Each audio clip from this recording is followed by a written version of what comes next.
तर्भा ब्लॉगरू उद्घाटन है पैरी तिहार। सुवर्णपुर जिल्लार अग्रणी सांस्कृतिक अनुष्ठान पैरीर चलित वर्ष रौप्य जयंती समारोह हेब आसंता जनवरी मास 1 तारिख रु 3 तारिख पर्यंत।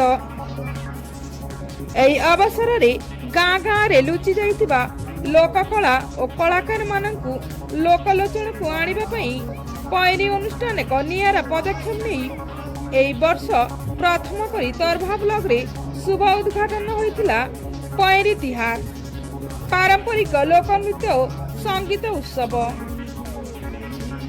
अनुष्ठान संपादक तथा लोककला गवेषक नृत्य निर्देशक श्री चौधरी विभान तत्वावधान रे प्रथमे अनुष्ठान कर्मकर्ता माने मां सुरेश्वरी आज्ञामाल नहीं तर्भा ब्लॉग रे बघिया ग्राम रे पहुंची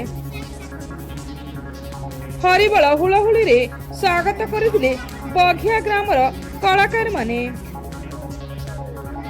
तर्भा ब्लॉग रो ब्लॉग उपसभापति मानभंजन मिश्र सहयोग और संयोजन रे एक सुंदर सभा आयोजन होइतिला। ए सभा रे मुख्य अतिथि बघिया ग्राम पंचायत रो सरपंच श्री अश्विनी बिसी, सम्मानित अतिथि जयप्रकाश नारायण साहू, अवसर प्राप्त शिक्षक समिति सभ्य गणेश्वर नायक, सांबादिक अंतर्जामी साहू, महक समय सांबादिक श्री कल्याण नायक, सभापति श्री लडू किशोर मल्लिक, उपसभापति श्री प्रफुल्ल नायक, सह संपादक पृथ्वीराज बाग, वरिष्ठ सदस्य गोपाल मेहर उपस्थित थिले। अनुष्ठान तरफ श्री मानभंजन मिश्र को पैरी कला सम्मान रे सम्मानित करा जायतिला। एही तिहार रे ब्लॉक रो शताधिक कलाकार शामिल होई लुकी जाइतिबा कला को परिवेषण करथिले।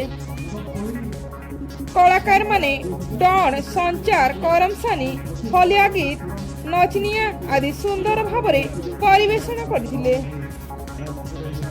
प्रथमे संपादक श्री चौधरी विभार पैरी तिहार लक्ष्य ए उद्देश्य विषय रे सूचना प्रदान करथिले। तापरे उपसभापति श्री प्रफुल्ल कुमार नायक स्वागत भाषण देथिबा बेले सह संपादक पृथ्वीराज बाग धन्यवाद अर्पण करथिले। ब्यूरो रिपोर्ट तनिषण टीवी।